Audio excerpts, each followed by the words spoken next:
completely designed, developed in Vizag. Yeah. What is the application? So application we all these devices, medical devices, the flow, and they know that where they are and how they are being placed, whether they out of the this one or not. So they can see it in the right rate and they can see like that shows the entire. So this is a real implementation which we did in the Calcutta system. So this is another thing, which is a field box. It is for the AP government only with Karnan Uday Bhaskar sir when he is working as a commissioner of health. We did. So this is to give the medicines to the chronic diseases and pregnant women. We give the medicines here. Like whenever they are taking the medicines, it will get the data to our dashboard. That's good. Anyway. We are from Cloud Seeds. We are from Cloud Seeds. Based out in UK.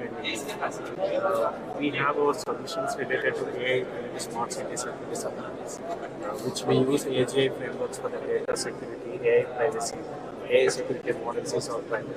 So we are bringing up edge data center concept like to promote more AI projects. Like it's not on cloud based, but we'll be going to get close AI, not at the which is essential for any defense projects.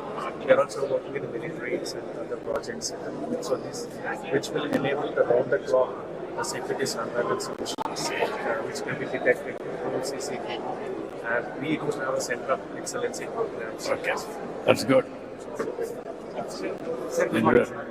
Sir this is air atmospheric water generation machine sir हवा से जो पानी निकालता है हमें इसके लिए पानी का जरूरत ही नहीं चाहिए ये अपना हवा से जो ह्यूमिडिटी को पानी में कन्वर्ट करके पानी निकालते हैं अल्कलाइन वाटर है सर ये कॉस्ट है सर 29,000 रुपीज़ का आता है सर इसमें हमने पूरा अल्कलाइन वाटर है ताकि हमें जो जरूरी है उसी मिनरल्स को इसमें ऐड कर सकते हैं इसमें आरओ का वगैरह कोई जरूरत ही नहीं पता सिर्फ इसमें मेम्ब्रेन का कोई यूज ही नहीं है सर इसके अंदर सिर्फ हमारा जो जरूरी है मिनरल्स हमारे लिए जो मिनरल्स का जरूरत है उस हिसाब से हमने इसको इस्तेमाल कर सकते हैं सर इसमें 20 to 25 लीटर पानी को जनरेशन करते हैं 24 आवर्स के अंदर एक दिन के अंदर सर इसके लिए पानी की जरूरत ही नहीं है ह्यूमिडिटी जैसा 50% एबोव ह्यूमिडिटी है उसके अंदर ये पानी जनरेट हो जाता है सर ये अपना सर ये अपना ये लोगों का एरो का इसी का वाटर है सर ये अल्कलाइन वाटर है सर ये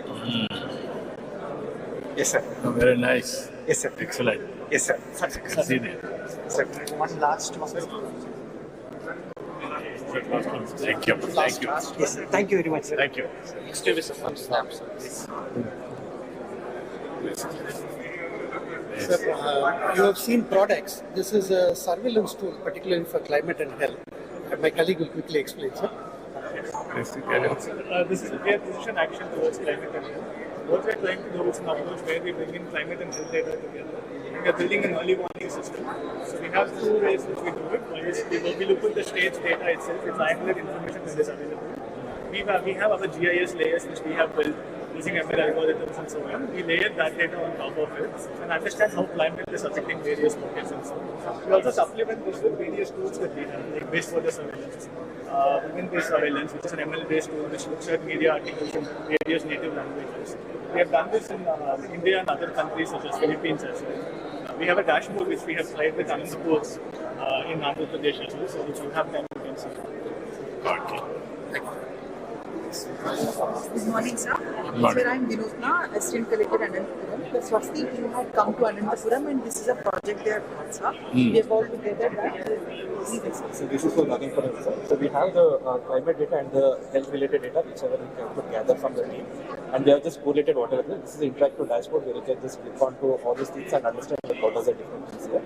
And this is the infectious disease, like where we are seeing all the rainfall related, temperature related data, seeing to understand what's the correlation between the disease outbreak. So you can see all the weather related data and all coming in. So this you can see is like with respect to disease outbreak and different thing, what is the correlation between the disease outbreak. And then we have something for reproductive health and child data as well. Like we have collected for every mandal within Anantapuram, and to understand like what are the different like cases with respect to the pregnant women and how they are recovering over a period of time. So we use one use case of maternal health, and we're trying to show a correlation between incidence of anemia among pregnant women and number of ANC visits. It is Anantapur one mandal. Yes, sir. Which Mandal? Yes. Yes. So you can deep dive into every numbers actually, how many visits they have done and how they improved over a period of time, so that you can click onto it and understand like how the different things like Dashboards at a session, Yes. making Now, what is the accuracy? Proof of concept. Yes. What is the accuracy? Sir, if I may, No, what I am asking you, this is they are doing this work. yes, sir. You are administration side. Yes, sir. You are testing with your hospitals and everything, with other physical verification. What is the accuracy? So, one PHC, 95%, there is a Kudiru Mandal PHC from where we have done, it is catering to 40,000 populations, sir. 100 to 150 cases are coming every day. We have monitored almost 112 pregnant women. And the antenatal, one parameter if I can say, sir, 4 antenatal checkups, if they are being done regularly to the women, the maternal mortality rate is being brought down. So 95% of accuracy, we are able to deal with it, sir. That is where you can use it for the. Thank you so much. Thank you. Sir, I'm Rohit, sir. Media general manager 1 minute. General manager ఈ hotel కి పిఎట్ GM ఉండేది. నేను GM చేశాను. నేను 70 crores నుంచి 100 crores కి తీసుకెళ్ళింది. Good, congratulations.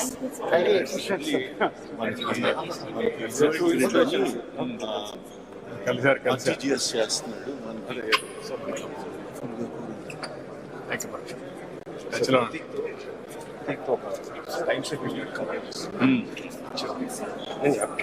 package there.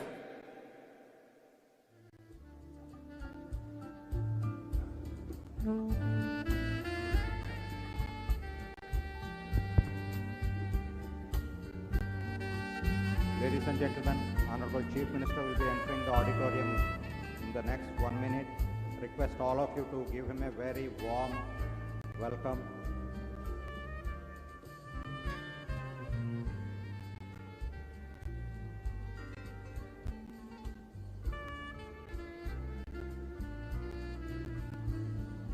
On behalf of GFST, I announce the arrival of our chief guest, Sri Nara Chandrababu Naidu Garu, Honorable Chief Minister of Andhra Pradesh. A very warm welcome to you, sir.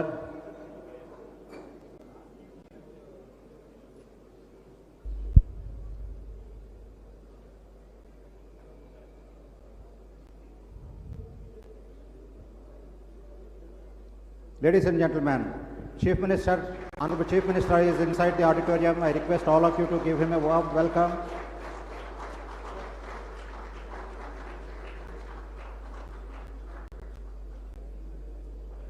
It is my great pleasure to welcome you all to the Deep Tech GovTech conference. I request Honorable Chief Minister to light the lamp, and I request GFST officials and Honorable Ministers and MLAs also to join the lighting of the lamp.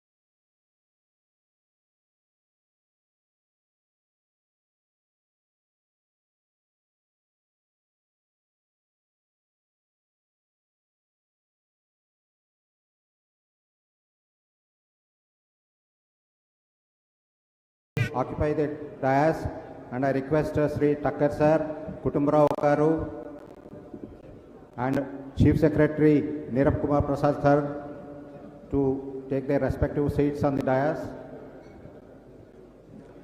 It is my great pleasure to welcome all to the 2024 Deep Tech GovTech conference, where innovation meets impact and visionaries gather to redefine the boundaries of technology. Today we stand at the forefront of breakthrough in fields like artificial intelligence, quantum computing, biotechnology, robotics and more, advancements that promise to shape the world of tomorrow.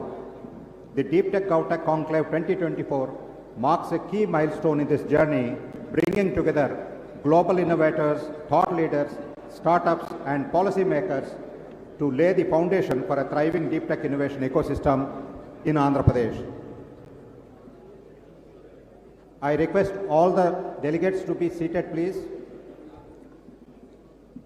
Global Forum for Sustainable Transformation is a platform for policy research, for economies and communities for well-being and happiness. We have a short film which will portray the objectives and goals of GFST. I request you to watch the film. Can we have the film, please?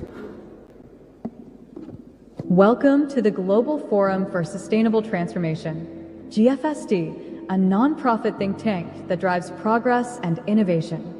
With a mission to make Indians global citizens by 2047, GFST is building a roadmap for transformation through technology, governance, and sustainable development. GFST is a platform dedicated to policy research and the sustainable transformation of economies for well-being and happiness. With this vision, the conclave unites global thought leaders to shape actionable frameworks for inclusive growth.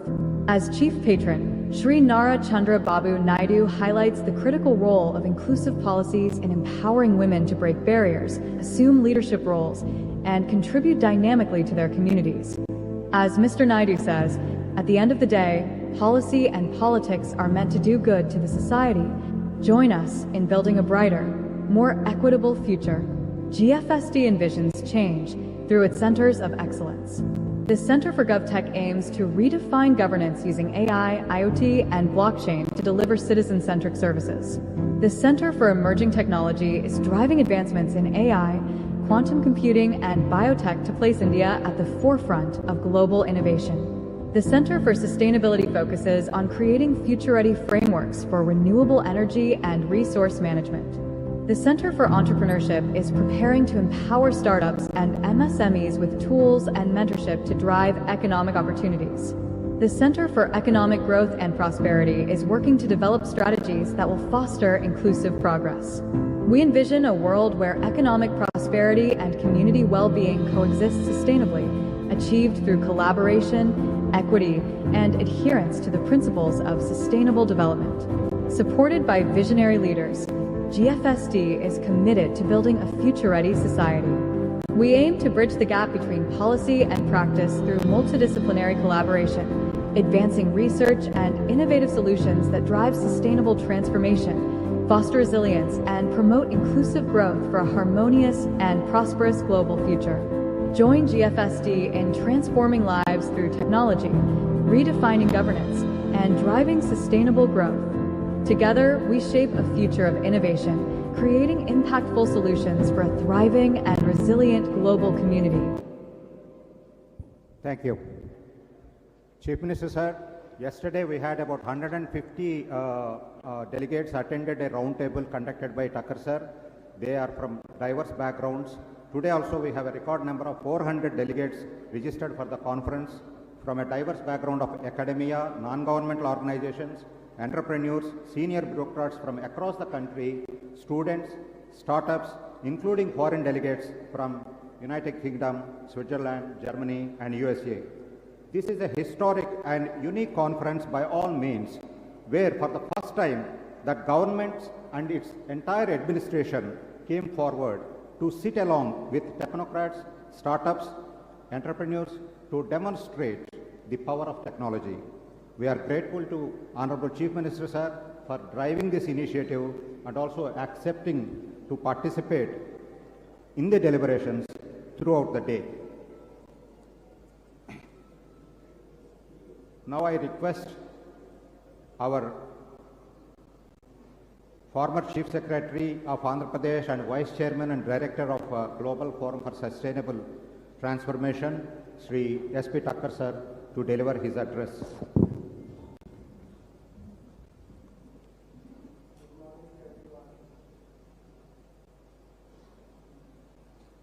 I go there.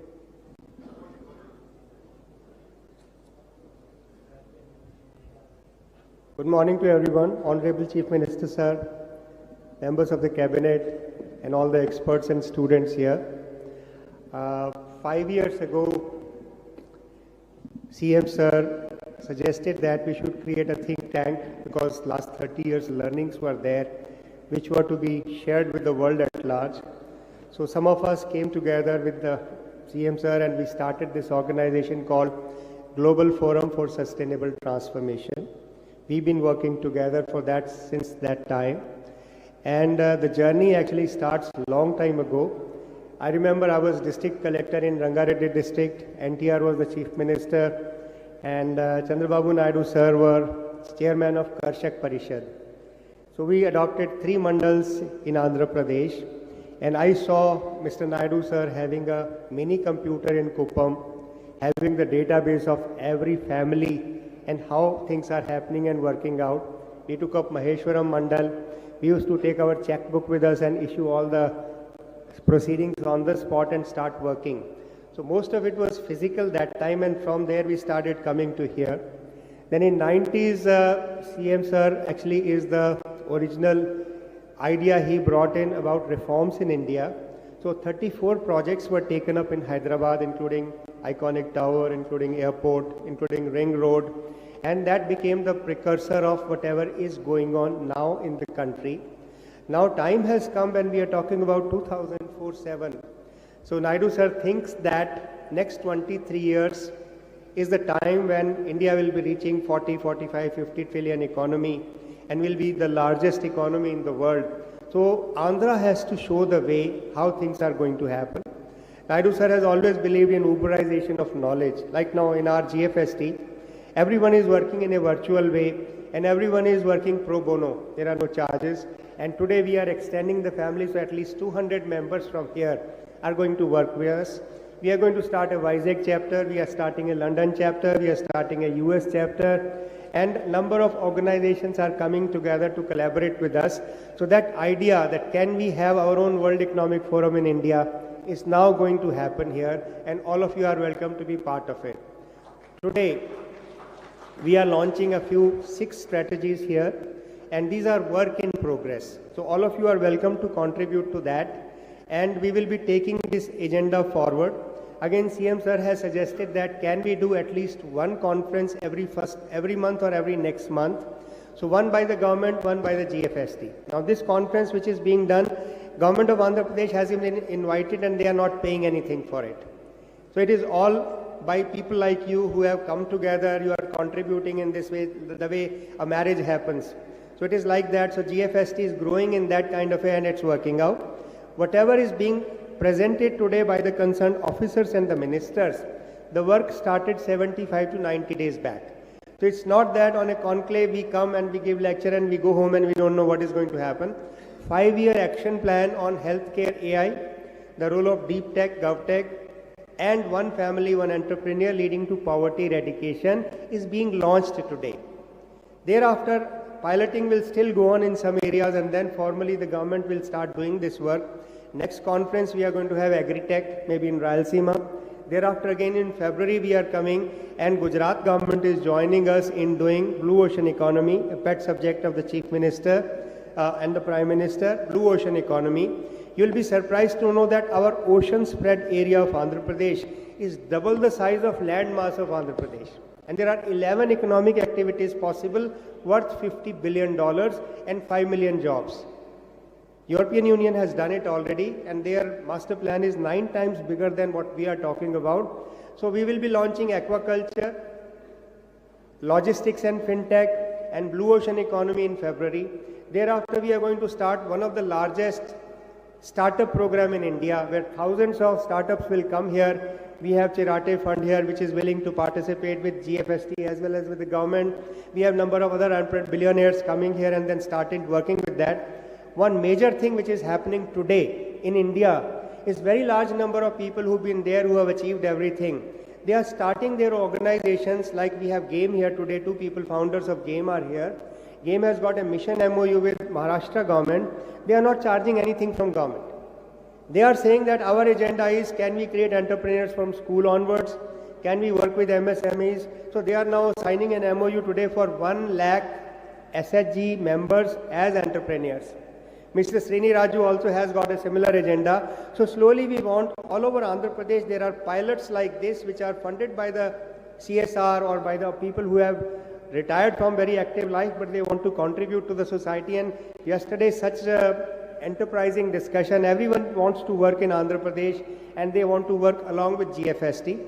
So all of you are welcome. Under the leadership of Chief Minister, we will be taking Andhra as a pilot. Today, 5 states are here. Mussoorie Academy Deputy Director is here with an idea that what we do here, can it also be incorporated into the training program of civil servants?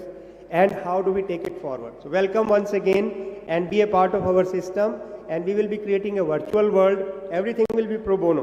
We are not going to pay for it, and we will take it forward because you are knowledge people and our ideas will be incorporated and piloted in different places, either by GFST or by Government of Andhra Pradesh. Thank you, please. Thank you.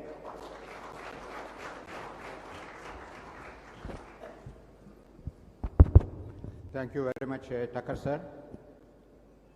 Since Tucker sir mentioned that this conference is not being paid by Government of Andhra Pradesh, I would like to take a moment to extend our deepest gratitude to the sponsors who made significant contributions to support the research efforts of GFST. World Trade Center Visakhapatnam, Aditya University, Megha Engineering, SMS Pharma, Deccan Fine Chemicals, State Bank of India, AP MedTech Zone, Edgeable, Cloud Seals, MITS, Fluent Grid, Captain University and Kale University. Thank you very much for supporting the research initiative that we have. We are also supported by organizations like Niti Aayog, CMS, Digital Lenders Association of India, FABA and NASCOM. Now it is my pleasure to invite Sri Cherukuri Kutumbarao Garu, Director of GFST, to address.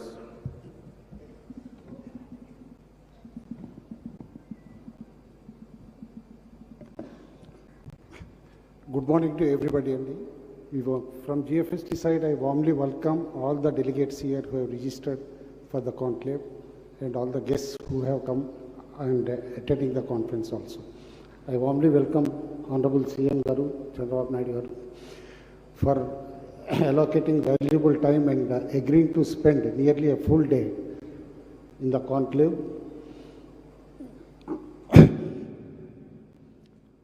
Since we are slightly behind the schedule of the program by nearly 1 hour, I would be very brief because most of the delegates and many people from media and everybody was asking, deep tech, what is deep tech? We have never heard about this word. Why you are putting again a hi-fi jargon like deep tech to bring forward these technologies and try to rub them on the people? I would like to ask you to reflect on just what CM Garu said as early as in 2014-15. I keep repeatedly saying, very rarely we have a political leader in our generation who has such kind of vision. As early as 2014-15, I remember very well when Sir was going to World Economic Forum Davos. What are the things that should be mulled upon at the conference? It was at that time itself, he has said, data is going to be the next crude oil of the world. This was as early as in 2015. That means today are our lives not being controlled by data-driven companies like Meta and everybody? Whoever controls data is controlling the world today. And Sir anticipated this as early as in 2015 itself. And similarly, when he has said IoT is going to be the next big thing that would control the lives of peoples, Internet of Things, as early as in 2014 again. Now after a decade later, are we able to do anything in our life without the help of IoT? Nothing. Our lives are governed by IoT. Therefore, what the changes have come in governance to visualize them for future is an ability which comes to very, very, very few people in the world and in a generation. Chandrababu Naidu Garu is one such leader who can definitely envision what is invisible to us for the future. When we started thinking about deep tech, it was not an off-cuff idea which we started sitting it. The change came from the COVID. Today, like Indian economy, we divide it into two parts, before 91 reforms and after 91 reforms. Governance also is going to be judged in future by before COVID and after COVID. Because after COVID, governance has changed into virtual form. We are now having Zoom meetings. You are now having video conferences. We are having home working, work from home, co-working spaces. All these changes have come post-COVID. If at all COVID had not come, everything would have been regular, as usual business, as usual governance, like what it was before 2020.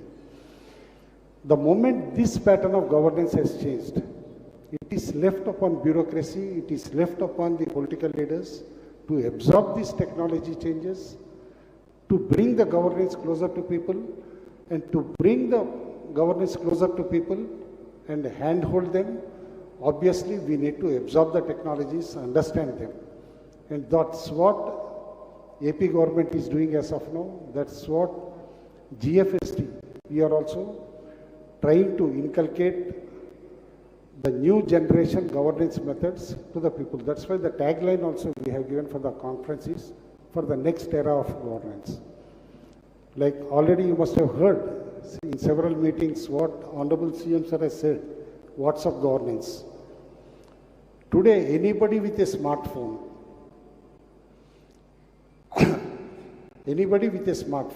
can do several things which are his daily needs, musts and everything also just on the smartphone. And several countries, in fact, are doing WhatsApp governance, especially in Europe, starting from UK, addressing all the security issues connected to it. And the wish of CM Sir also is from birth to death in the life cycle of a person. All public services should be given or should be addressed just even by a smartphone. Like today, say some regulatory work like traffic management to crime detection to everything, we are using drones and other new technologies. Similarly, a smartphone can be used in a much better manner using new governance methods like WhatsApp governance and other methods also. With this small introduction, we all know Sir is very quick in absorbing new technologies and wants to make life easier for common man, life easier to people. Governance should not be bureaucratic, but governance should be people-centric. Therefore, this conference aims to bring the new generation technologies like AI, robotics, generative AI, everything related to deep tech, much closer to a common man, much closer to a common citizen. These are some of the few words which I wanted to say. And along the day, I think all of you would be knowing more about these different subjects. And Sir has agreed to stay for a pretty long time, despite his busy schedule for the complete day. Make best of it during the Q&A session also. Most of you would be having some doubts also. You can get those doubts also clarified during the Q&A sessions. Thank you so much. Thank you, everybody. Thank you, Kutumrao Garu, for elaborating CM Sir vision and how GFST is aligned with Honorable CM Sir's vision. Now it is my pleasure to invite Shri Neerab Kumar Prasad, IAS Chief Secretary to Government of Andhra Pradesh.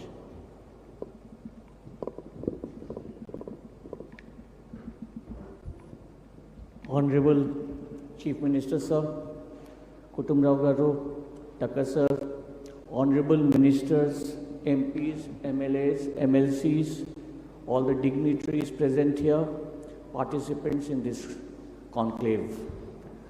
On behalf of Government of Andhra Pradesh, I extend my warm welcome to all the participants of this Deep Tech GovTech Innovation Conclave. As you are aware, the theme of the conclave is shaping the next era of governance in Andhra Pradesh.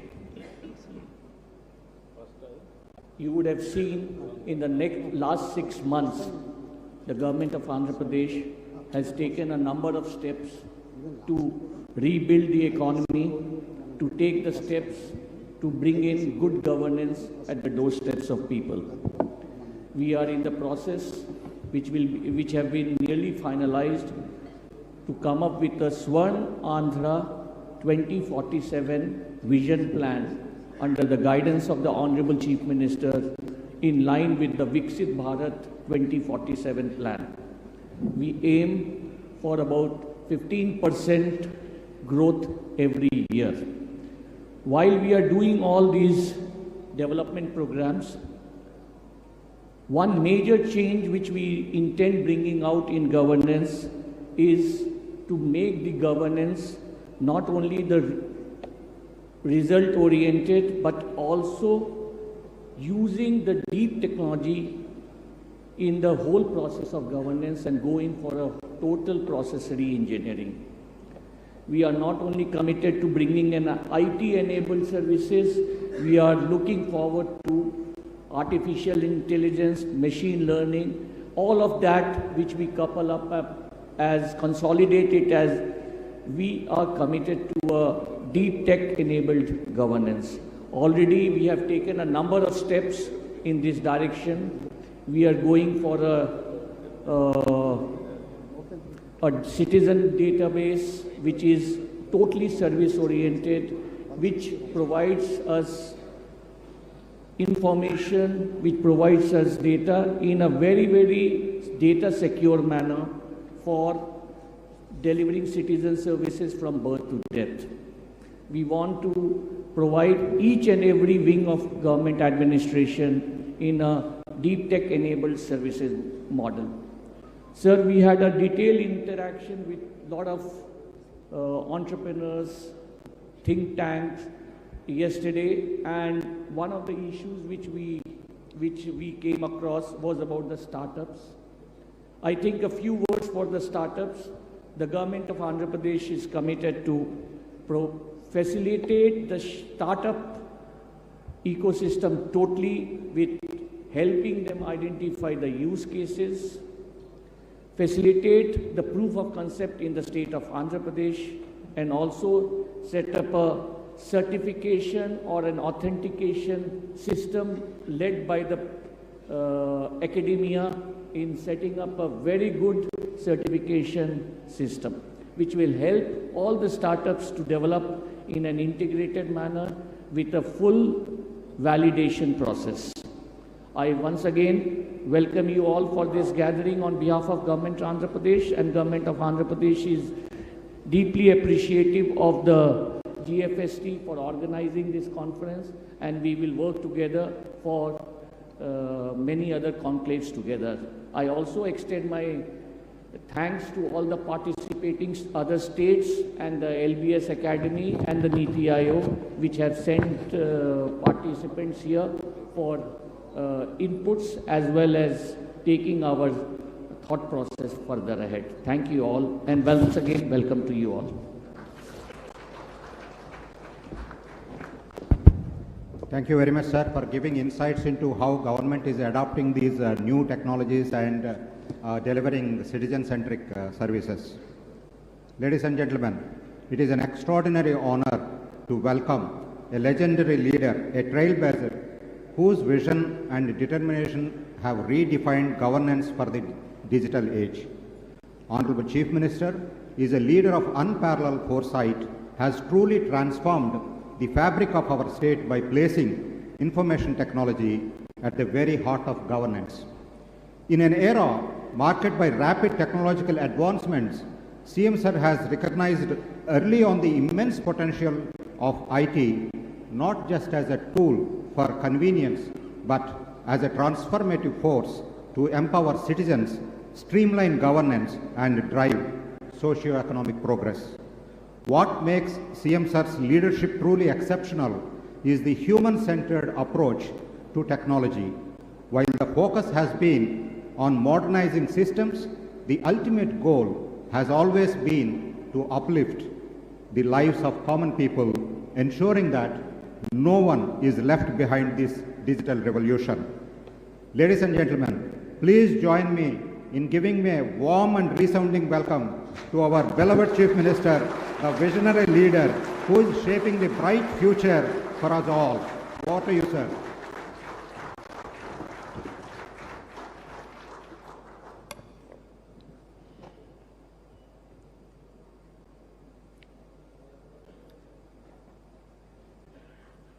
Respected Tucker, Managing Trustee of GFST, and respected Kutumbarao, Managing Trustee Member, and Chief Secretary Prasad, Honorable Ministers, Honorable MPs and MLAs, distinguished invitees and friends. I am very happy today. We are talking about deep technology. As a matter of fact, around late 90s, that is 95, 96, I started talking about information technology. At that time, we don't have any clue how to go about. Then so many brainstorming sessions like this. We had one hotel in Hyderabad, Krishna Oberoi at that time. Then it has become Krishna Taj. There we had different meetings. Finally, we came to a conclusion to build a tower. That also we built through public-private partnership. Even PPP model is a new thing at that time. Without spending any money, we have given land.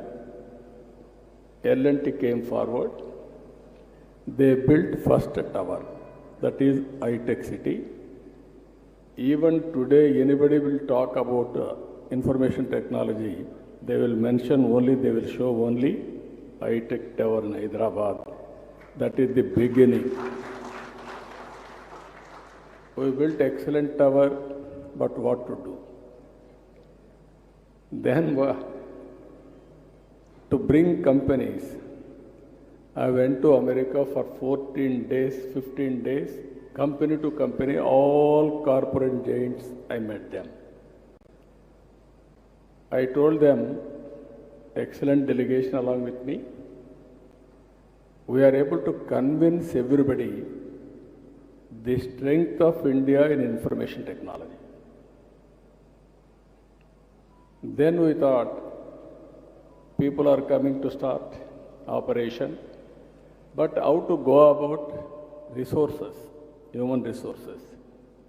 We are very poor at that time. There are number of engineering colleges.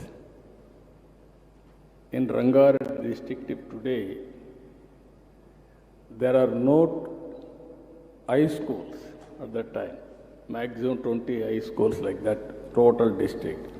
Today, 200 to 250 engineering colleges in one district.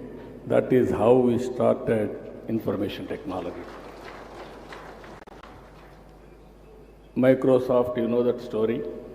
I don't want to repeat it again. Now, Microsoft head has become from this center. That is the story. How aspirations will build up, ultimately how to reach that aspiration, that is one example. Today, first time, again we are talking deep tech. You have to understand, all of us has to think one thing. First agriculture revolution, it took so much of time. Then industrial revolution. It took so many years, decades. Then if you see technology revolution, only few decades. Today, in technology, almost everything is mature. Through satellite, you can get information. Through drones, you can program anything. You can go for real-time application. Through CCTV cameras, we can get real-time information connected. IoTs. Nowadays, I have seen some innovations here. IoTs as a reality. Under cell phone, smartphone, it is a very big handy. When I promoted phone at that time, everybody questioned me, what is the priority? Food is the priority or telephone is the priority? Then I very difficult to convince them that is only for the sake of criticism they have done. Today, anything you can miss, but not phone.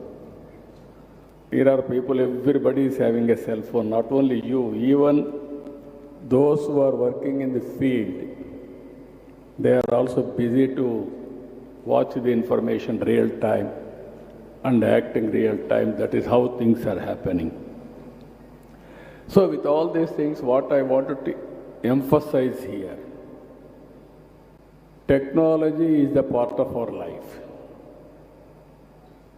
Originally, I used to say, if you won't use information technology, you cannot compete in a competitive economy. And also, we can bring transparency, accountability, everything. Today, we have gone different world altogether. If you see in deep tech, AI has come, blockchain has come, machine learning, robotics, quantum computing. Everything is coming today. But only issue is here, all of us have to think how to use all these things. It is very, very important. No other country is having Aadhaar. India is having Aadhaar. Any individual we can identify with Aadhaar. Once Aadhaar is available, then cell phone is available, then you can do wonders. I am very happy the Honorable Prime Minister Narendra Modi is promoting information technology in a big way. We are very fortunate. We are having a very good visionary in the country. And so much of respect globally for Indians. He built brand for Indians. That is what is happening today. So with all these advantages, we are all here now. We are all talking about technology, how to take next level. Flexible working is a reality today. Either you want to work, you can work virtually. You want to work physically, you want to work, you can work physically. Hybrid model you can look after. Even hourly basis you can work. There is a work. Then you can work according to your convenience. So many things are coming as on today. So what I wanted to emphasize here, if all of us, I wanted to make Andhra Pradesh as a knowledge hub. Because of all these things, historical information we are having on cloud. Artificial intelligence is matured. Real-time information you can collect real-time with various devices. One is cell phone. You can go to the field. You can check there is a pest. immediately one SMS message or one WhatsApp message, drone will come, it will detect pest exactly and application of pesticides with precision. These are all happening today. Night times, you have to program drone, you may not do it. So, we are having CCTV cameras. It is watching continuously, information is coming. So, surveillance, automatically we can do. Then, drone at any time, we can send any remote area, not one use case, any use cases, number of use cases. Even medicines, transportation, or analytics, or real-time application, all these things you can do it. IoTs,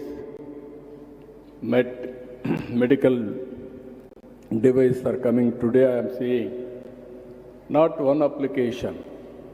One is preventive health, one is monitoring health, one is whenever there is a need, at that time you can go for cure. With all these combinations, you can reduce medical cost drastically. These are all various advantages we are having. So, Government of Andhra Pradesh also thinking very seriously. We are preparing Vision 2047. Swarna Andhra Pradesh, Vision 2047. We are keeping very high targets, 15% growth rate. Everybody is saying, is it possible? It is possible, we wanted to prove it. 14 to 19, we are able to grow at the rate of 13.5% at that time. Now we are talking 15% growth rate. Even today, position Andhra Pradesh is not up to the mark. We are having legacy problems. We are correcting all legacy problems. This second quarter, if you see, all India growth rate is 8%. Andhra Pradesh growth rate is 8.75%. We are monitoring everything real time. Once in 3 months, we are able to study growth rate, GSTP, GDP, other states, wherever there is information we are monitoring. Here, 10 principles we are building in our vision document. One is zero poverty with P4 approach. Why I am saying these 10 principles to you? How government is going to work in the near future for 25 years. Thereby you can associate with government of Andhra Pradesh for proof of concept. I wanted to make it every information available for startup companies to prepare use cases. I will create sandbox so that all information is available. And also if you come with some use cases, we will give opportunity. If it is very cost effective, viable, useful, then we will replicate, scale it up. Then you can go to other states, globally or nationally, wherever you want to do it, you can do it, do this experiment. This is first principle, zero poverty. I am requesting all of you, people in future is a wealth. Earlier we were all thinking population is a liability. Now population is an asset. India has moved right time in information technology. Now we are the global leaders. All over the world, every 4 IT professionals, either one or more than one are from India, that is Indians. Among Indians, 30% from Telugu community, from Andhra Pradesh and Telangana states. That is the foundation we have laid on information technology. At the same time, demographic advantage has come for India. That is a windfall gain. No other country has planned properly. Now, if you see, including China, Japan, even Europe, everywhere there is a problem of population. When I started population management, everybody asked me what is population management. Now everybody is talking about population management. So what I wanted to inform all of you, all of us has to talk. Long back I gave a slogan, break silence, talk about AIDS. We are able to control AIDS at that time. Today, all of us has to talk about population management. Or otherwise, same situation, what is facing today, Japan or South Korea or Europe, same situation will come to India. So if you can focus on population and also technology, then India will be the global service hub for global needs. That is going to happen now. So first policy, zero poverty, and also P4. As on today, 1991 economic reforms, you can compare very clearly pre-economic reforms, post-economic reforms. And stable government is there, much more advantage. This is where public-private partnership, all roads, telecommunication, power, everything, colleges, everything has come under PPP model. Now we are adding one more P, that is people. Public, people, private partnership. That is 3 Ps, this is 4 Ps, where high net worth individuals has to handhold those who are all below poverty. We are all here. We are fortunate. We came this stage because of society, because of people. They are still malnutrition, ill health, and so many problems they are facing. It is our responsibility to give hand-holding, mentoring. If necessary, we have to help them financially, support them. Finally, it is our responsibility to build society at for equal footing. That is the principle I want to bring now. Government is committed. We will give opportunity for everybody. If we join together, we can make first step zero poverty. After that, how to reduce inequalities between haves and have-nots. It is a continuous process. We cannot control growing people in a big way, wealth creation. But at the same time, you can help people to overcome poverty and other things. Second angle, we are focusing on employment. Technology, so many people are talking, technology will remove employment. I am telling you, India is having an advantage. Technology will bring employment. With the deep technology also, we can create wealth. We will create more and more avenues for employment. That is where our government is giving more incentives for employment generation as a condition.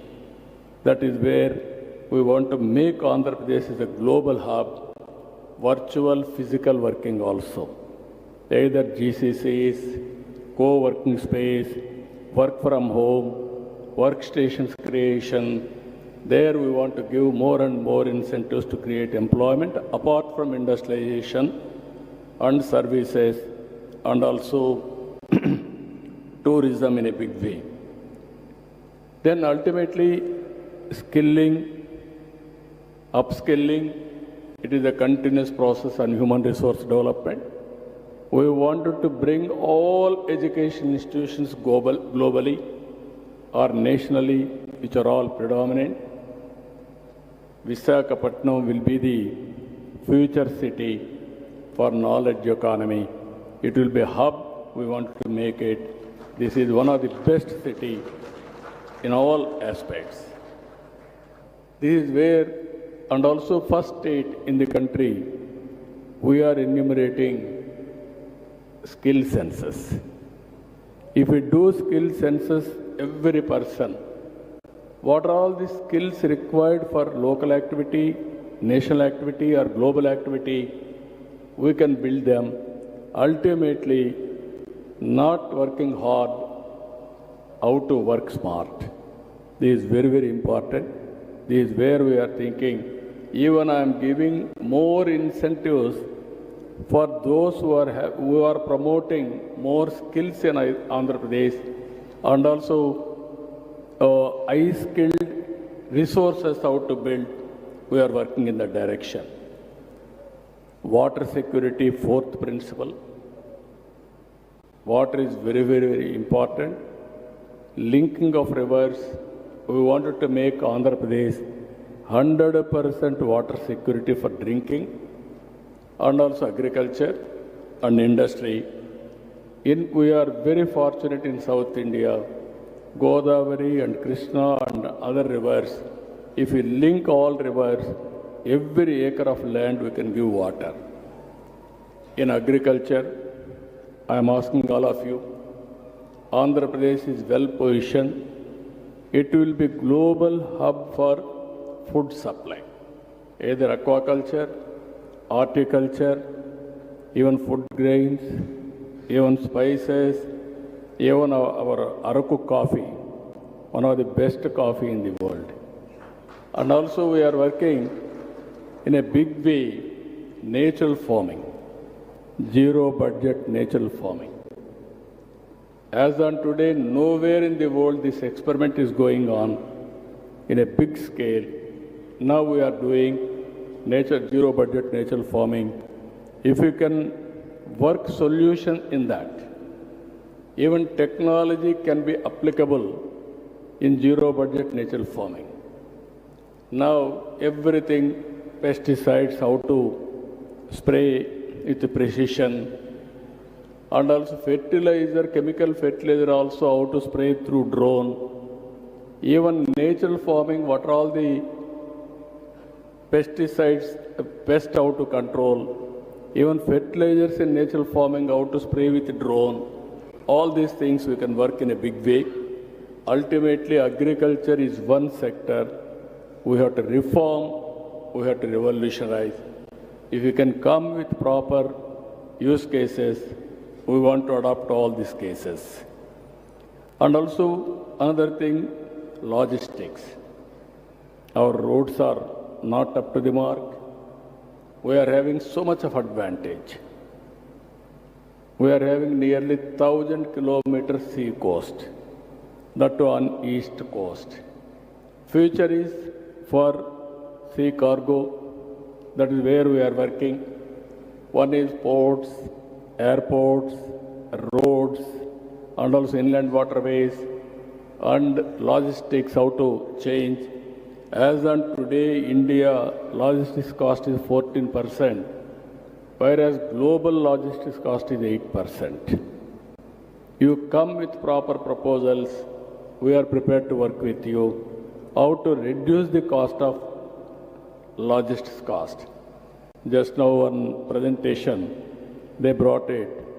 Potholes real time, how to measure, how to calculate, and how to take action, all these things. This is the area we want to go in a big way. Then ultimately, energy and fuel. I am talking about energy and fuel.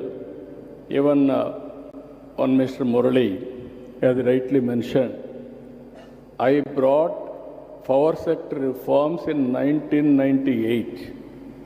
First time in the country, power sector reforms introduced by Andhra Pradesh government, and also regulatory commission, first of its kind in Andhra Pradesh. Then only civil aviation or telecom, so many regulatory commissions have come. Even everybody told me at that time, you are taking very difficult subject. It may hurt your future. Exactly 2004, I was successful in bringing power sector reforms. I lost my power at that time. It is a reality. But so much of satisfaction. I was the pioneer in reforms then and now also. I was the pioneer in technology at the time and now also. That is where we are working now. Today, green energy is coming. Green hydrogen is a reality. Now, if you can see, we are going democratization of power generation. Anybody can generate power on his rooftop. You can use it, you can give it to grid. Anybody, any farmer can produce power. You can use it, you can use this consumption, personal consumption at home and everywhere. There is surplus you can give. This is where we wanted to, government will act as a facilitator, democratization of power generation, and also ultimately we want to go 100% green energy. Andhra Pradesh is having one advantage, that is sunlight, biggest advantage for India. And also we are very fortunate, we are having excellent opportunities for wind energy and also pumped energy. These three advantages, we can use it properly. Andhra Pradesh will be a hub for green energy and green hydrogen. As on today, NTPC and the government of Andhra Pradesh entity, GENCO, they are working green hydrogen project in Visakhapatnam. Ultimately, they are going to invest 2 lakh crores on green hydrogen. You can see the scope of future. And also one Greenco has come forward. They are also working green hydrogen at Kakinada. So this is one area where I am working optimization of energy or fuel. EV vehicles is a reality. Domestic, agriculture, commercial, industry, everything, power that to green energy. We want to set up green corridors for transmission of green energy also. That will work it out there. You have to bring technological reforms, how to go about. Then finally, another thing, product perfection. This is where I am saying in India, we are using products. Our products are not global products. Now all of us has to project and concentrate how to make best products. That is where we are working product perfection and also brand promotion. Ultimately, we are giving special incentives for brands and product perfection. In this regard, we want to promote one family, one entrepreneur. Earlier, I gave a slogan, one family, one IT professional. Today, I am giving a slogan, one family, one IT, one entrepreneur. It is possible. This is where we are nurturing in a big way. And finally, with all these things I want to achieve, deep tech in all walks of life. Then nobody can stop us if we adopt everything here. This is where I am saying deep tech, cloud data is available on cloud, artificial intelligence is matured, real-time data will collect real-time, sometimes traditional way. Even I remember very well, in Gandipeta, that is 84, 85, my party headquarters, at the time my founder President N.T. Ramarao was there. We used to work from there. Computers, big room, standalone systems, not integrated, all these things. Computer won't work without power. So compulsorily with not power, with AC. We created AC room for that. But my father-in-law, the then chief minister, didn't have AC. But computer had AC at that time. Today you are seeing total transformation. You can imagine not only now, from 1984, I am working with technology, how to transform, how to use in party, not only government. In party affairs also we have used. So this is where I am creating now Ratan Tata Innovation Hub. I want to give inspiration. During his lifetime, he created a big empire. At least during our lifetime, 1/10 of that you can achieve. You can aim it. It is possible.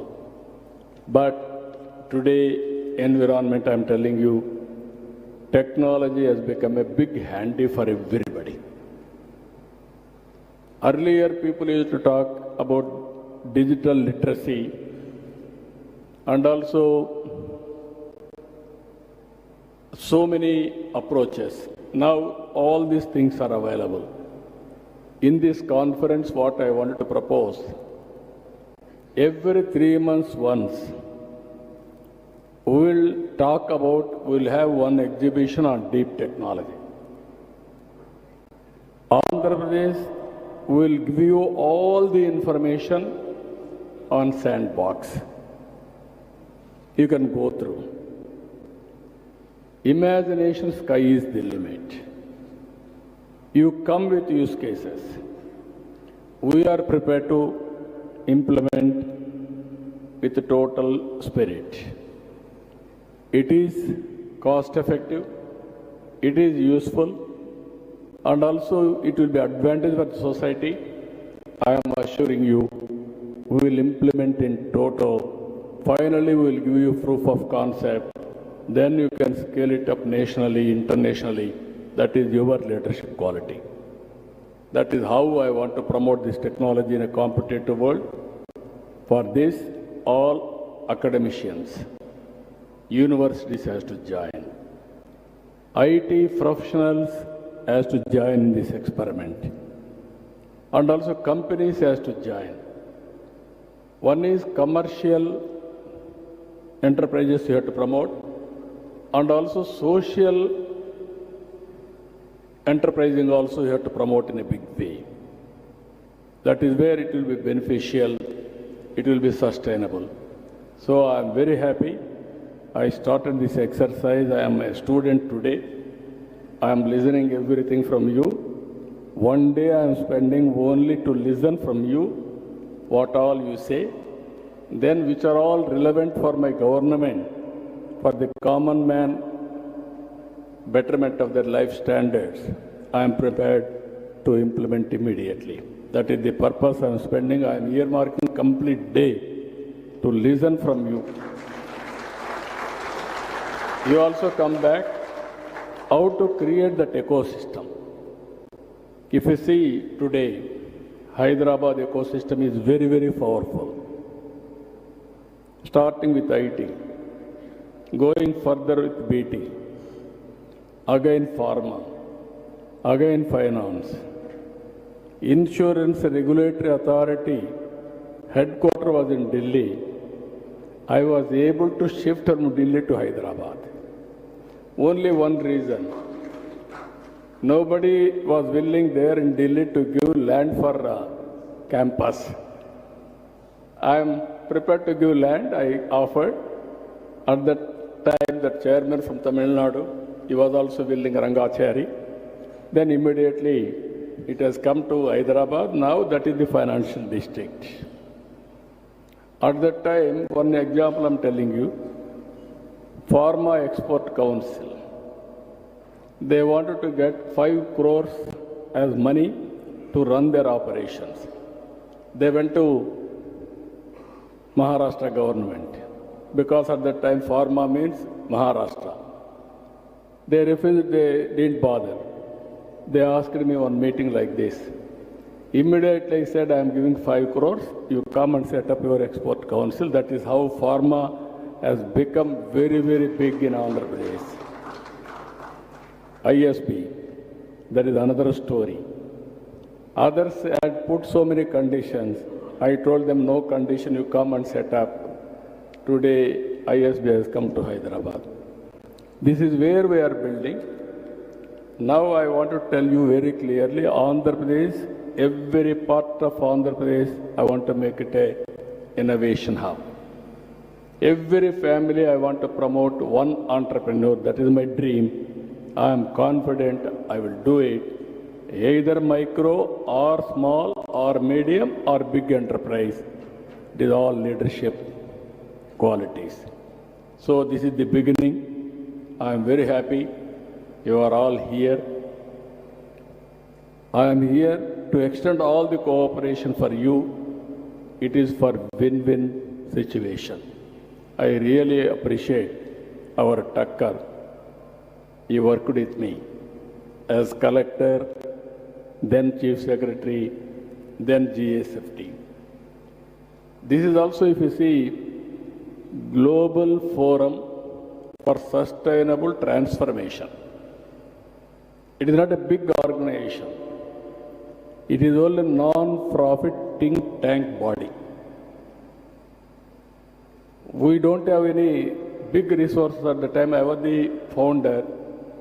Earlier, I was also in the committee. After I became Chief Minister, I said I resigned. Now it is only I was founder.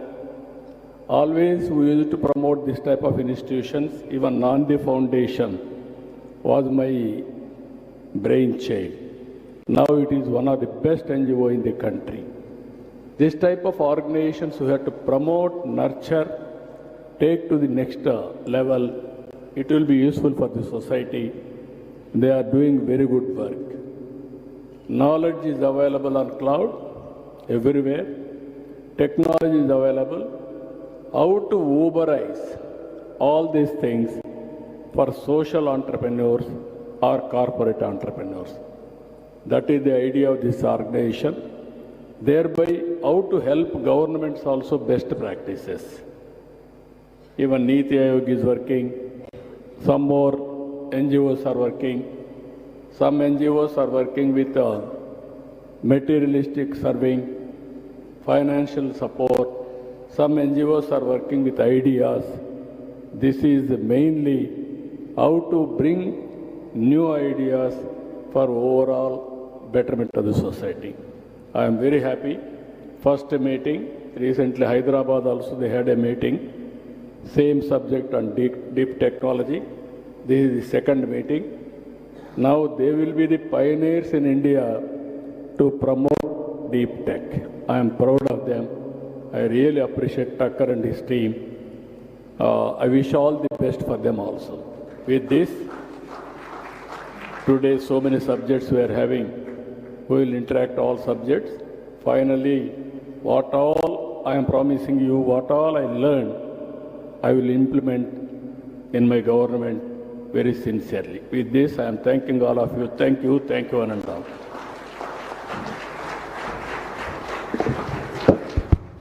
Thank you very much, Honorable Chief Minister, sir. Taking us to down the memory lane, how your technology vision started way back, and now you have set the futuristic vision to make Andhra Pradesh a deep tech innovation hub, and also the grand vision for inclusive of socio-economic development, providing technologies to the upliftment of the society, and also all the newer technologies like green energy. Thank you very much. For the record, I think our Honorable Chief Minister is the only Chief Minister in the country who would like to sit throughout the conference, not just limiting it to inaugural session. I think this is the commitment that we have. Thank you very much, sir. And I think all the challenges that he has thrown, all the support that he wants to give for the innovation in the deep tech I think all the stakeholders here in the auditorium will take it up and then commit themselves, participate in this. With these words, before I conclude the inaugural session, I have a small event to release 2 books prepared by the research team of GFST. One is a coffee table book, Forging the Blueprint for Swarna Andhra and Transforming India to Vikashit Bharat. The second one is AI for everyone, artificial intelligence for everyone, which demystifies the technology and make it very understandable for the common man as well. So I request Honorable Chief Minister to release these books in the presence of Chief Secretary and our directors. I request Sanjay sir, our CEO, and the authors of these books, Sriram Iyer and Sridhar Sheshadri, also to join on the dais while the books are being inaugurated. Sridhar Sheshadri is a global serial entrepreneur who co-founded Deep Tech and Cyber Security, an alumnus of Bristol Army and UC Austin. And Sriram Iyer co-founded AI startups with successful exits. He was formerly country head at Ernst & Young for startup business.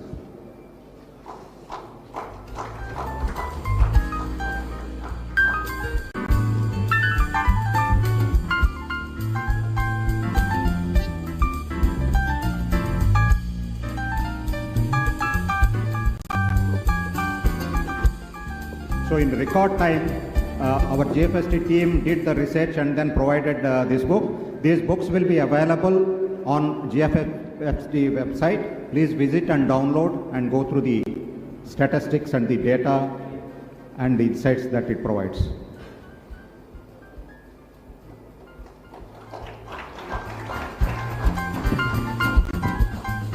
Now the second book, AI for Everyone.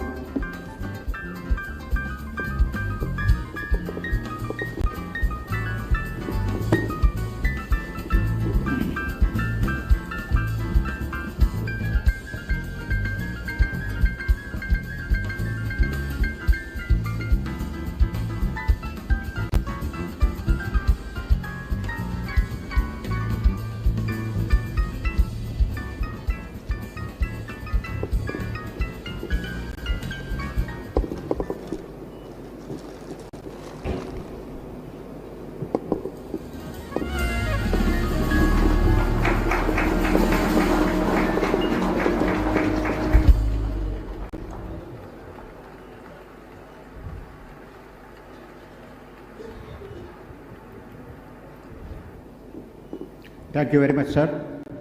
Now the inaugural session comes to an end. I request Honorable Chief Minister, sir, to remain on the dais. Other dignitaries will be seated in the audience. We will move on to the next presentations. There are some minor changes in the program for the logistic purposes. Now I would like to invite Dr. Rakesh Kalpala from AIG Hospitals. AIG Hospitals is collaborating with government and institutions like ISB to redefine healthcare innovation with AI.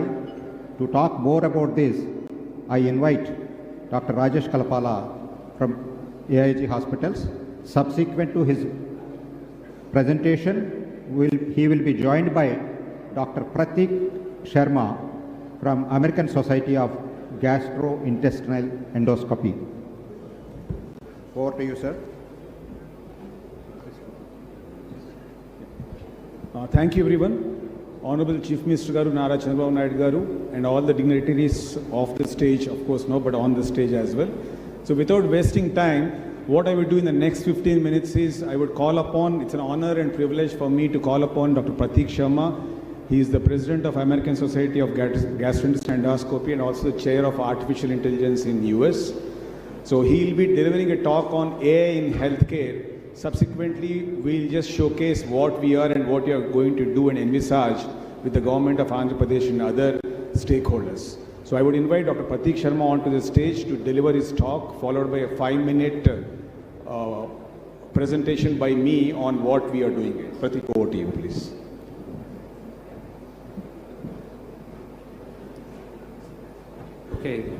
Thank you very much, and if I can just have my slides on the screen. So, good morning, everyone, and again, Honorable Chief Minister and Mr. Tucker and GFST, thank you for the invitation. So, what I'll just is briefly give an overview of how AI is impacting healthcare and how it will be shaping the future of how we deliver healthcare in this country. So when we look at three areas where AI will make an impact, it's to improve the efficiency of us as doctors. How can we provide more precision care to our patients? And then from a hospital perspective, how can we scale it up so that this is not just in small clinics, small hospitals, but virtually throughout the country. So that is the concept. So let's just look at it one step at a time and talk about how this can impact us or show it in this. The first is to look that this is not just all of us talking about this. This is the same concept and similar conclaves being held in the US. You can see the amount of investment of AI in healthcare in the US. By 2030, it's projected that close to $200 billion will be invested in the field of AI in healthcare. If you look at the same concept in India, the same projections are holding true, which means that this is supposed to increase at a rate of close to 50% over the next decade or so. So the concept globally, it's not just in the US or in India, is how we can improve and have this function of AI in healthcare moving it forward. So if we look at some of these different areas, 6% global AI adoption rate in healthcare. So the number is still very small. This needs to increase as we move forward. In the US, it's twice the global average. So about 1 in 20 hospitals has started incorporating AI in their day-to-day practices. And of course, when you look at the amount of investment in healthcare, 85% of the different entrepreneurs, as we heard from the Honorable Chief Minister, are planning on doing some sort of investment of AI in healthcare. So it is a huge field which is ready for it. So let me leave you with a few use cases for all the entrepreneurs which are in the room of what we are looking at. The four major areas where I've broken this down into is improved diagnostics, workflow optimization, providing personalized treatment to our patients, and fourth, which I think is the most important, is remote patient monitoring and preventative care and how we can do it in this way. So let's look at some of these concepts about improved diagnostics, whether it is for skin conditions, CTs, MRIs which are being used, mammography, or for colon cancer detection, AI or computer vision is being utilized. I'll just share this video of how AI for breast cancer detection, early detection with mammography can be done. Physicians are there, doctors are looking at x-rays and mammograms, but for a huge population, you can miss it. So how can that be automated in a way that the machine gives you the calcification score on the mammogram, and it can look at millions of scans and alert the radiologist to the most important areas, so that that's the place where this can happen. I was talking to the Principal Secretary about similar cervical cancer screening, oral cancer screening that the government of Andhra has undertaken right now to do it. For workflow optimization, whether it's scheduling of patients, whether it is AI-assisted documentation of the notes, because most of the doctor's handwriting nobody can understand, so it's important that it's very legible and clear. For surveillance prediction, as well as administration and compliance, I think AI and automation can easily be done, and this is important and is available.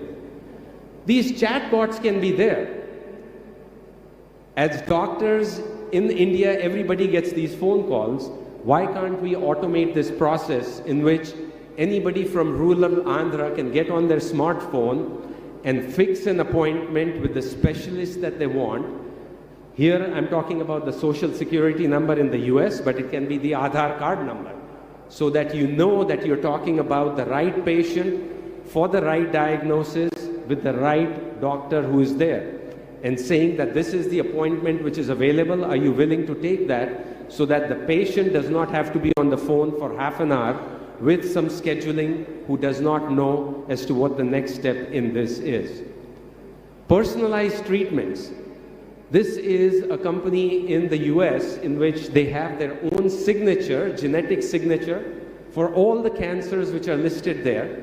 And based on that genetic signature, it can predict which patient will respond to which type of therapy, with degree of accuracy. So this is the personalized care that we can provide, rather than doing the same chemotherapy for every patient with cervical cancer. It should be individualized, because all of us are very different in our genetic makeup, and this is available right now.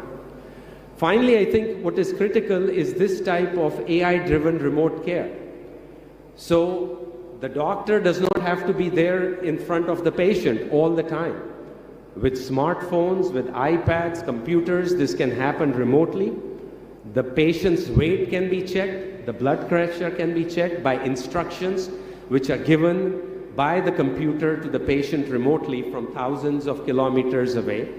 And the diagnosis can be made remotely, so that you're saving time for the patient who cannot travel hundreds of kilometers in a bus and does not have access to specialists in very remote areas.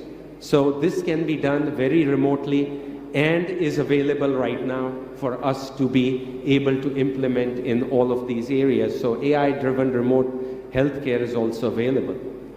Finally, all of us have all these technologies which are wearable technologies.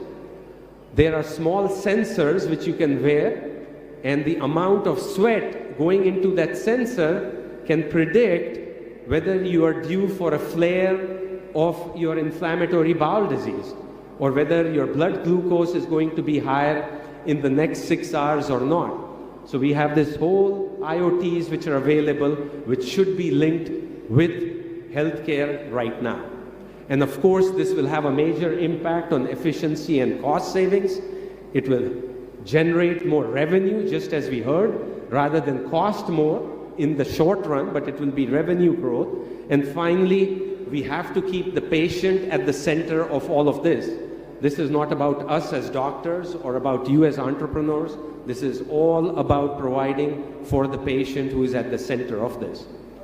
Having said this, as compared to agriculture, energy, etc., this is a very sensitive issue. AI can hallucinate. AI may not be accurate, but we are dealing with lives of patients. So this has to be tested, retested, validated before we release this, as compared to the other sectors of the government. So we have to be absolutely sure that the AI technology is working for our patient before we implement it, as compared to the other areas which are there. The other area where I think the government of Andhra Pradesh can work together with the other healthcare sectors is by regulation. In the US, there is zero regulation on AI and healthcare. We don't have a policy at all, and we are lost. Europe is ahead of us. And you can see where India stands in this, but it's all state-driven. And I think if we have good regulation and policy in Andhra, I think it will help just promote all of this and take it to the next level. So here's what we heard again all day today, is building this AI ecosystem which is there. And I'm delighted that Dr. Rakesh, AIG, and others are working on this consortium, because this is the way forward for all of us to take AI into the next level. To summarize, AI, we know in healthcare is the future. We should embrace it. Let's not fight it, let's embrace it. It's not without challenges, specifically things like data security for healthcare. Patient privacy is a big issue. So we want to make sure that when all stakeholders align, we can conquer it very easily. And the healthcare, the future is extremely bright and promising, provided we channel it in the right way. So again, on behalf of all of you, thank you very much for having me. And again, my pleasure to be here with all of you. Thank you very much. Thank you, Pratik. I think that's the background, what he has given, the global perspective of AI in healthcare. Can I just have the slides? So on this note, what with the guidance and the thought process from Honorable CM, we started this foundation called AIM. It stands for Alliance for Artificial Intelligence and MedTech, and we have got 4 stakeholders in this currently working on the AIG hospitals from Hyderabad and ISB Hyderabad, then we have IIIT Hyderabad and the AMTZ from Visakhapatnam. The main aim of this is to have a platform where anybody can come and pitch in, where we have the technology enabling from these IITs and IIMs and IIITs. And then the business thought process will come from the ISB, and we as validators for the clinical knowledge, and then we have the volume. So we will be doing the validation of the ideas and thought process in terms of technology. And with the very own MTZ here in Visakhapatnam, they will go with the idea, and then we come out with a product. That's a thought process.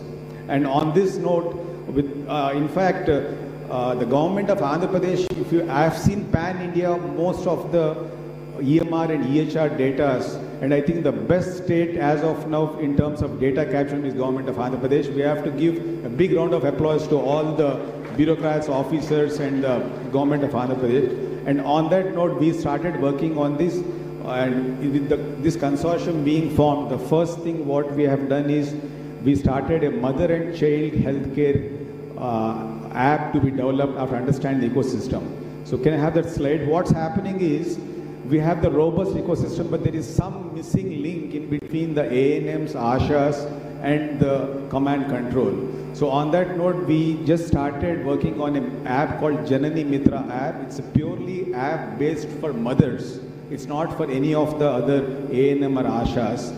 And what we have done is we have gone to a mandal called Kuder in Anantapur district, and then we rolled out this app.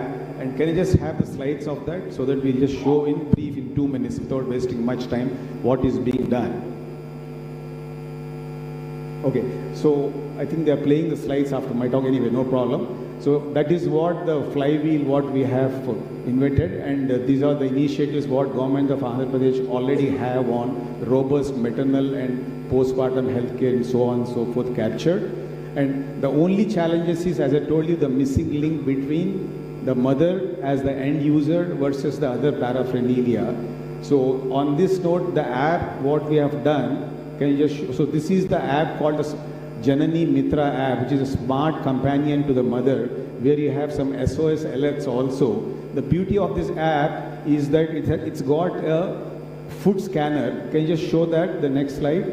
So where the mother will scan the food and then understand how many calories she's consuming. In fact, on this I'll tell you, there's one person in this audience who knows better about nutrition and technology than any one of us. It's none other than Honorable Chief Minister of Andhra Pradesh. I, being his personal physician, I know he has his own data, entire data monitored by a team, and it's robustly captured, where he has got a sleep score, nutrition data, everything in one.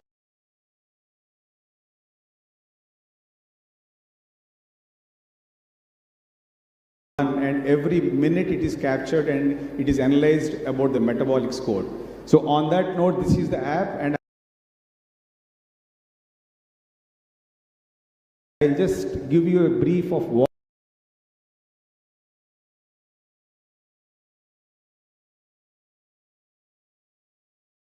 we have done. I'll ask my CTO Kinjal Saxena to just run the video and show you in 1 minute how this app is going to do a paradigm shift for mother care.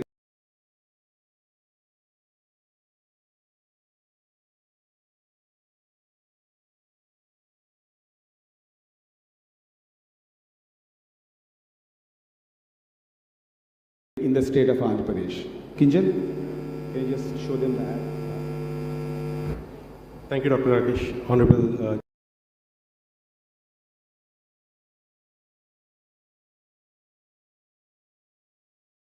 Minister, all the respected delegates. What we are trying to do is, we are trying to leverage technology, artificial intelligence to simplify the life of mothers. What we have done is, this app will help all the mothers in all the trimesters through the entire journey of their pregnancy, whether it is health monitoring, medication monitoring, investigation, diagnostics, connecting them to ASHAs and ANMs, as well as the diet care and other government access benefits and tracking them. So what do we do here is this is the food scanner. As you can see, they can just take the picture of the thali and it will give them the calorie counts. It will also tell them if they are taking the picture of a thali which is not adequate for them, it will actually monitor and tell them that this is high risk, they should eat more, they should eat better nutrition. So this is artificial intelligence embedded in the app itself. The most important part is, this is not a mobile app that you need to download from Google Store or App Store, because in the villages there is not enough network. So what we have done is, we have created a very simple progressive web app that they can simply open with the click of a button. So they don't need to do, and this actually works. So what you're seeing is something happening in the villages and with a much better speed compared to any other mobile app. What we are next seeing is next level of AI technology, where just by taking the picture of their eye, their tongue and their nails, an early detection of anemia can be identified, and whenever an anemic mother is identified, an alert will go to the respective ASHA and ANMs. The next, another challenge is, the other challenge is actually tracking whether the services have been provided to the mothers or not. And this is where the tracking, taking pictures and geo-tracking comes in. When the ASHA meets the mother, ASHA goes to the mother actually goes to an ultrasound facility. All of this can be tracked with the data, and it can all be provided. Thank you, Kinshal. That's in brief about. We are going to roll it to the entire state of Andhra Pradesh soon with this Kuder as the start point. And I would like to thank GFST Takkar Garu and Honorable CM Garu and all the dignitaries for giving this the opportunity. And we are happy to work with this as a consortium in the future.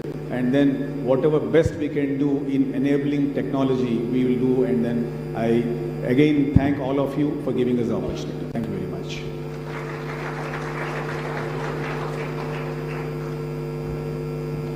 Thank you, Dr. Pratik and Dr. Rajesh. AIG will be executing an MOU in the afternoon during the health tech session. Now it is my pleasure to invite Chintalapati Srinivasa Raju Garu, who is popularly known as Srini Raju, a serial entrepreneur and a private equity investor, to give his address.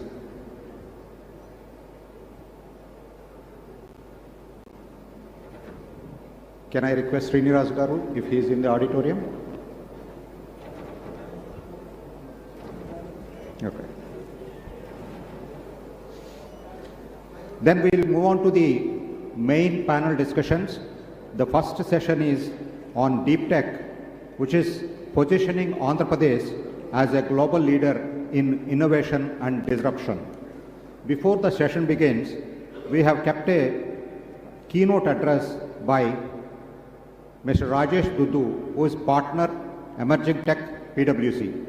Rajesh Dudu is a seasoned professional with over 25 years of experience in telecom, banking and cyber security. He is an expert of blockchain and cyber security practices at PwC as partner.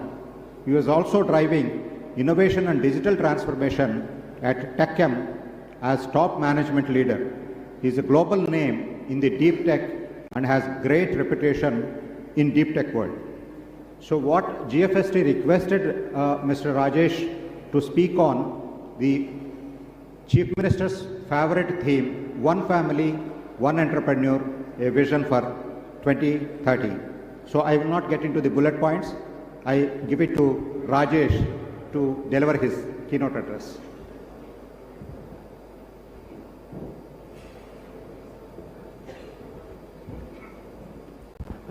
Respected and Honorable Chief Minister, Honorable dignitaries, colleagues from the industry and students, Sabaku Namaskaram. I must confess that after the address by Honorable Chief Minister, one gets a little flustered because we just witnessed one of the best masterclass in technology. After that masterclass in technology, it becomes little difficult to assemble our thoughts. So I'll try to do my best. It's actually an absolute honor and privilege for me to speak against the team or with respect to the team, which is one family and one entrepreneur. Vision 2030.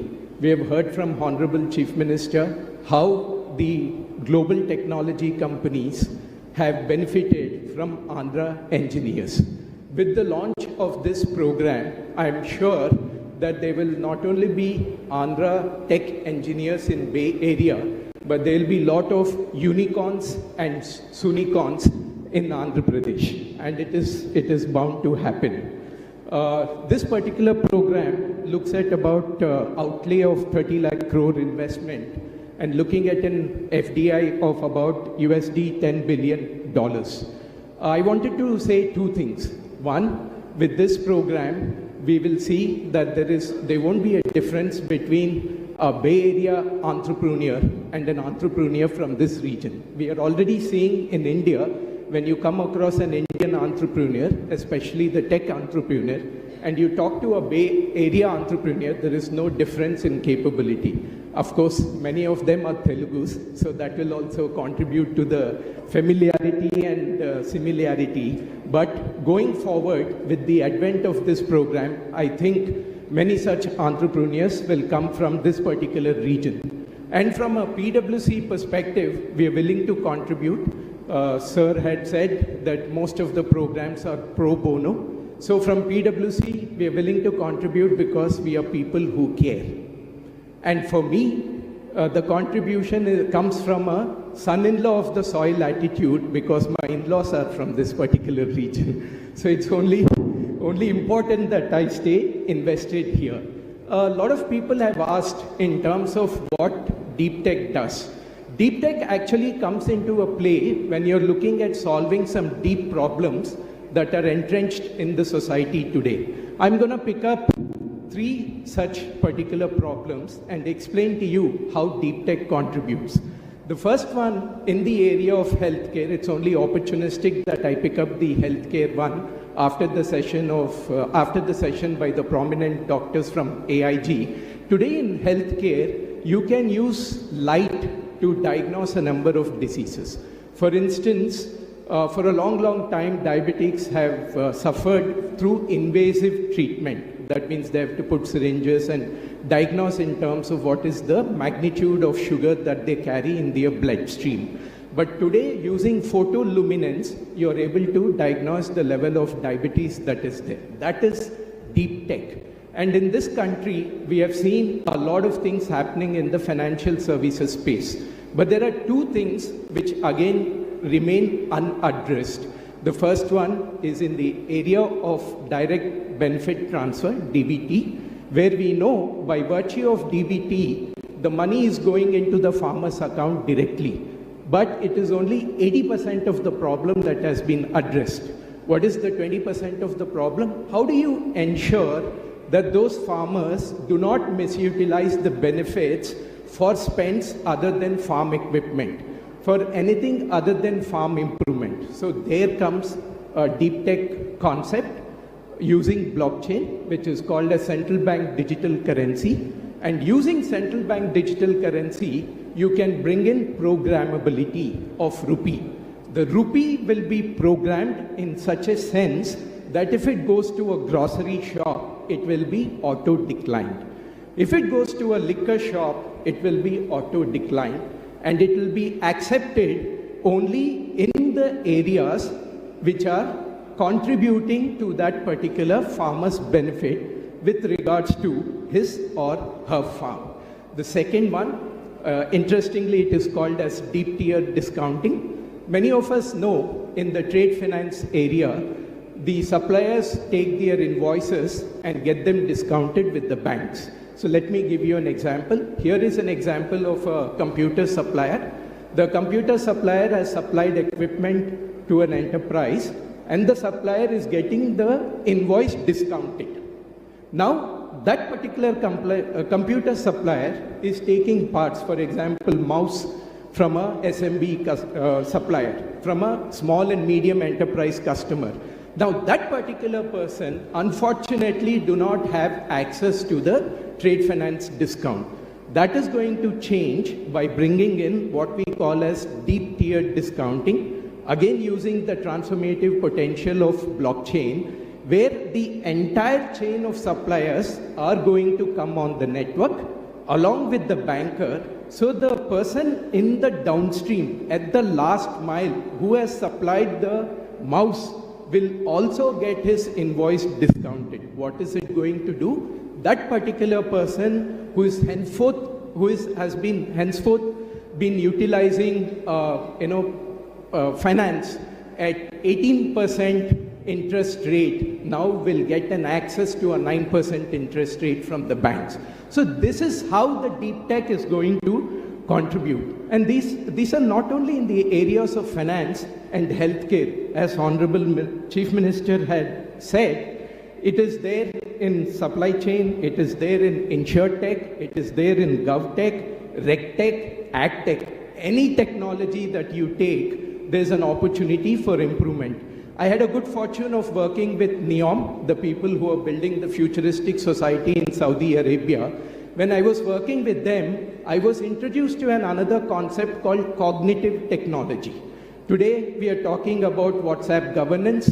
We are talking about services being available in an app perspective. But everything has to be initiated by us. So here comes cognitive technology, which sits at the interface of application without your express consent. Once you define the algorithm and the logic, it is going to do work like Aladdin Genie, that everybody has access to an Aladdin Genie in their application. And to realize the grand vision of Viksit Bharat, it is quite essential that the vision of Swarna Andhra Pradesh has to be realized. And it is essential that we use all these technologies. Is there any other method of doing it? No, there is no other method of doing it. So we have to use this. If these opportunities does not resonate with you, there's one more area where the entrepreneurs can invest, and that is in the area of cybersecurity. I was reading an interesting article. It said while X number of people are trying to learn how to use ChatGPT, 3X are learning how to trick it. So there are more people who are trying to trick the technology. That's where cybersecurity comes to the fore. Sir, we have been the beneficiaries of government to citizen services, but there's an interesting personal experience that I would like to share. I got married in 2002. Post the marriage, I started getting to-do lists from my wife. I thought the to-do lists were only in the office, but my wife started giving me the to-do lists. What were the to-do lists? Pay electricity bill, pay utility bill, pay that bill and this bill. I used to hate that because the lines were huge until I got introduced to e-Seva. Once I got introduced to e-Seva, which was implemented under your grand vision, my to-do list became very, very short, and I used to go and ask my wife, give me more activities to do. So while it has contributed to the government to citizen governance, in my case, sir, it has contributed to marital bliss. And since it has contributed to the marital bliss, it's only important that I stay invested with all your initiatives, so my marital bliss will continue. Thank you.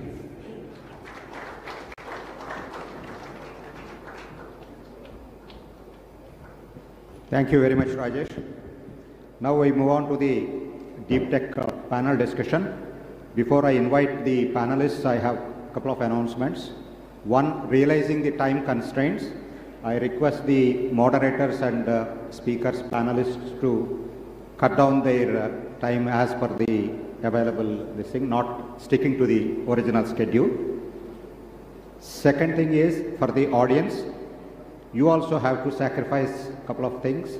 We have taken out your tea break and lunch break also will be reduced because we have invited so many experts from across the country and they have a lot to share. So you have to bear with that. Before I invite the speakers, we have a very short film on deep tech session. Can we have the film, please?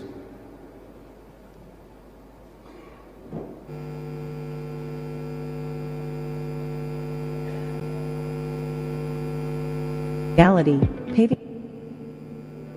Deep tech isn't just shaping the future, it's redefining what's possible. In Andhra Pradesh, this vision is becoming a reality, paving the way for a tech-driven tomorrow.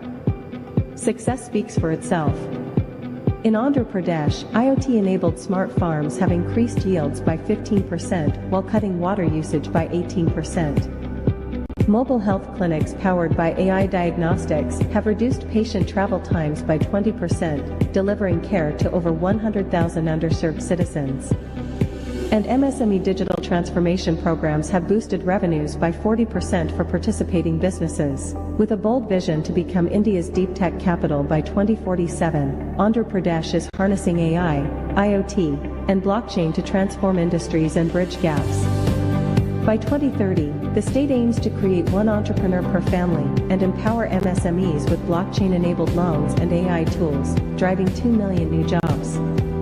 Guided by the vision of Viksit Bharat 2047, the deep tech initiatives focus on sustainability, equity, and resilience. From predictive analytics reducing disease outbreaks to AI-driven compliance tools simplifying MSME operations, Andhra Pradesh is setting benchmarks for innovation. This is more than innovation, it's transformation. Join Andhra Pradesh in leading the deep tech revolution. Together, let's build Swarna Andhra and realize the dream of Viksit Bharat 2047. Let me invite the panelists. Mr. Rajiv Gupta, President, PB FinTech, known as Policy Bazaar. Give a big round of applause to the panelists as I invite them. Mr. Bala Prasad Peddigari, Chief Innovation Officer, Tata Consultancy Services.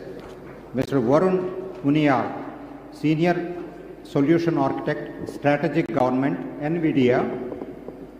Mr. Abhinav Gupta, Associate Vice President, Innovation, Broridge, India. And finally, I invite the moderator for this session, Mr. Sridhar Sheshadri. I am not introducing their profiles. They are very popular. You can just Google or LinkedIn. Their details are available. Over to Sridhar.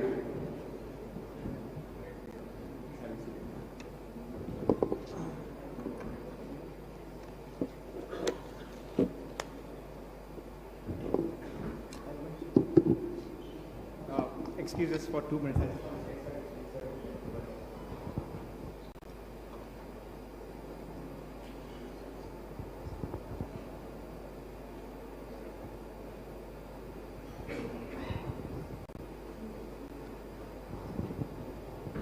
There's a little change in format. We actually wanted to have Sivan Garu on the panel because then that's where a lot of ideas are shared. Probably we'll keep the Q&A at the end of it with Sivan Garu, but we'll go ahead with the panel discussion. I'll join the panel now. Sure.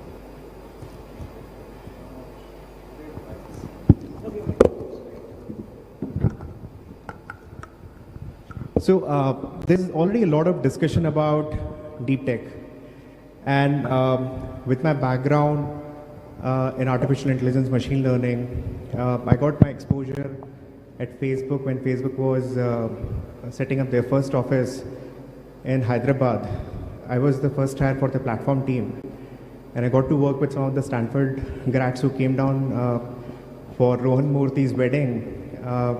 They were his batchmate. And they introduced me to machine learning. And I realized the kind of impact it can have and the problems we started to solve at Facebook with that. And with now, I'm talking about 2010. And now we look back in these 14-year span, things things have changed phenomenally. I mean, now we talk about machine learning, AI. The biggest change that has come, and it has normalized now because of the compute. The compute was not available earlier. The kind of possibilities with the ecosystem that has opened up, that's huge. It's just because of the visionary leadership that we had in United Andhra earlier, and the kind of possibilities were created that Facebook kind of company actually chose Hyderabad over any other city. So now getting started with the discussion, I know everyone has described deep tech in a certain way, just to make it a little easy for everyone's understanding. Generally, deep tech is anything which is connected to a little detailed, deeper research. It's not only AI and ML as our visionary leader talked about it. There is quantum computing that you're going to hear. There is more to do with cybersecurity that you're going to hear about.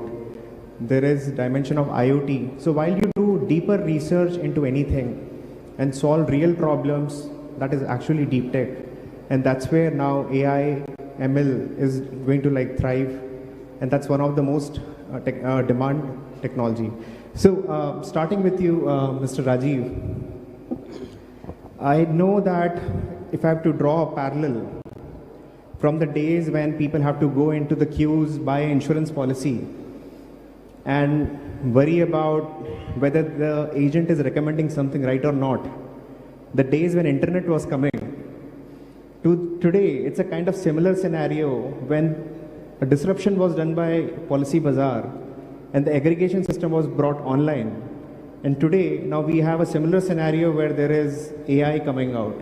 As a leader in that space of disruption of technology, what are your thoughts on deep tech? Thank you, Sridhar. Honorables, Chief Minister, Honorable Ministers and friends from the industry and, guests from Andhra Pradesh and the other states.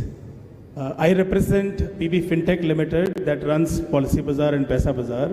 And you are absolutely right, Sridhar. When I bought my first policy way back in 1990, when I started my career as a 21-year-old, an agent came and sold a policy to me, and I bought that policy thinking that I'll save some tax.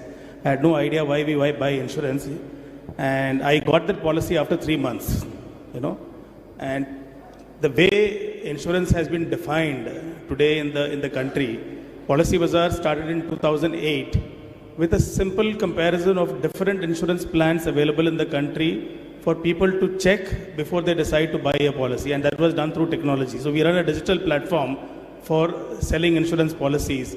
From there to 2024, as we speak, we write about 16 to 18,000 crores of premium every year, and we spend about 400 crores on visibility on TV ads for people to know why they should buy insurance. Because nobody gets up early in the morning deciding to go and buy an insurance. We have to go and actually tell people why they should buy insurance. Now, having spoken about this, let me give you a background. I'll cover 3 challenges which this country has. Maybe I'm diverging a little bit. One biggest challenge which I see as an organization is how do we promote financial literacy in this country across nook and corner of every village and taluka. I think that's the biggest challenge we have. While Jan Dhan Yojana has certainly helped people to have bank accounts, but even today people struggle understanding how and where they should borrow the loan from, what is the requirement of a health insurance, why is insurance important. So a lot of financial literacy areas will have to be addressed, and that can only be done through deep tech and AI and technology.